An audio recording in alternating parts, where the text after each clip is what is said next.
गोस्वामी तुलसीदास की प्रसिद्ध रचना है विनय पत्रिका, जिसमें उन्होंने भगवान श्री राम से अपनी मुक्ति के लिए प्रार्थना की है और उसी से संबंधित पद प्रस्तुत करते हुए विनय की है। हम उसी के पद की व्याख्या को यहाँ समझने का प्रयास करेंगे। सर्वप्रथम हम उस पद को देखेंगे, उसके बाद कवि क्या कहना चाहते हैं इस बात को समझने का प्रयास करेंगे।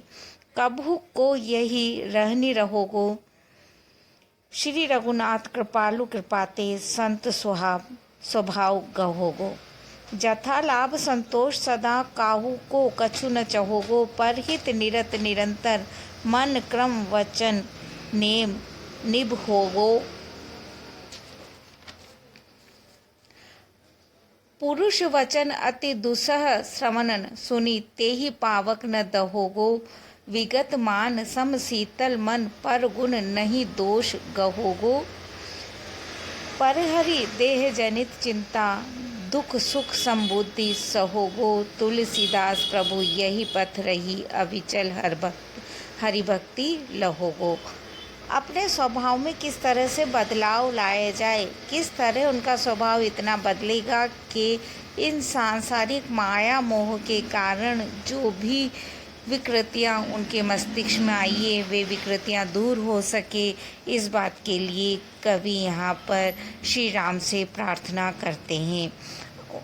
और कवि तुलसी का कथन है, कब हूँ अर्थात कब हूँ अर्थात में यही इस प्रकार का रहनी अर्थात स्वभाव गहोगो प्राप्त करूँगा। कब मुझे यह स्वभाव प्राप्त होगा, किस प्रकार का, इस बात का वर्णन वह नीचे अन्य पंक्तियों में कर रहे हैं। कहते हैं, श्री रघुनाथ कृपालु कृपाते, श्री रघुनाथ रघुकुल के नाथ की कृपालु जो कि बड़े ही कृपावान हैं, ऐसे रघुकुल के नाथ श्री राम की कृपा से, उनके आशीर्वाद से, ते मतलब से संत स्वभाव कहोगो। मैं कब संत के स्वभाव को ग्रहण करूँगा, कब मेरा ऐसा स्वभाव होगा। इस तरह से संत के लक्षणों को यहाँ पर कवि बतला रहे हैं।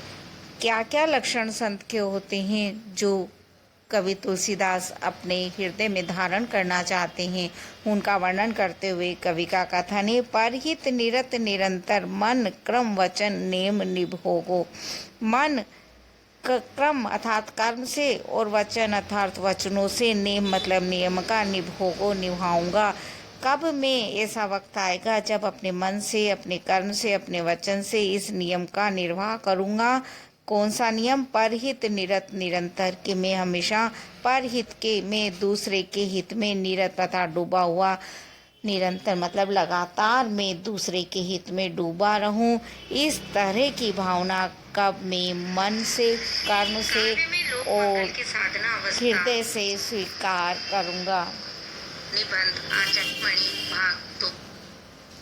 आगे कवि का कथन है, अपने स्वभाव को किस तरह से बदलना है इस बात का वर्णन करते हुए कवि कह रहे हैं, पुरुष वचन अति दुसह श्रवण सुनी, तेहि पावक न दहोगो। कब मुझे ऐसा स्वभाव प्राप्त होगा कि पुरुष वचन, कठोर वचनों को सुनकर कोई व्यक्ति मेरे प्रति कठोर वचन कहे, कटु वचन कहे, अति दुसह जो बहुत ज़्यादा मुश्किल से सहन करने योग्य होंगे, ऐसे कठिन वचनों को सुनकर, श्रवणानी अपने कानों से सुनकर, कोई मुझे बहुत कठिन वचन भी कहे जिन्हें सुनना बड़ा मुश्किल होगा, ऐसे वचनों को सुनकर भी ते ही पावक न दहोगे, उन वचनों की आग में, पावक अर्थात आग में, न दहोगो मैं नहीं जलूँगा।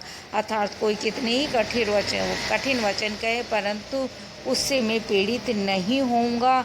क्या कभी ऐसा वक्त आएगा? विगत मान, अपने मान को विगत करके भूलकर, अपने अभिमान को भूलकर, सम शीतल मन, शीतलता से सब भावों को, मान और अपमान को समान रूप से स्वीकार करते हुए, पर गुण नहीं दोष गहोगो, मैं दूसरे के गुणों का ही गान करूँगा, उसके दोष को नहीं कहूँगा। क्या कभी ऐसा वक्त आएगा और वह वक्त कब आएगा? इस तरह की बात तुलसी यहाँ करना चाहते हैं। परहरि देह जनित चिंता, वह कहते हैं परहरि अर्थात निवारण कर कर छोड़कर देह जनित चिंता, देह से उत्पन्न चिंताओं को छोड़ करके दुख सुख समबुद्धि सहोगो। कब मैं सुख और दुख और सुख को समान रूप से सहन करूँगा और इस शरीर के कारण उत्पन्न चिंताओं को त्याग दूंगा। तुलसीदास प्रभु यही पथ रही। तुलसीदास जी कहते हैं कि प्रभु मैं तो इसी पथ पर चलना चाहता हूँ। अविचल हरि भक्ति लोगो, जिस पर चलकर मान अपमान से दूसरे कष्ट से निवृत्त होकर मैं अविचल हर भक्ति लोग, अविचल विचलित न होने वाली, हमेशा दृढ़ रहने वाली भगवान आपकी भक्ति को प्राप्त करूँगा।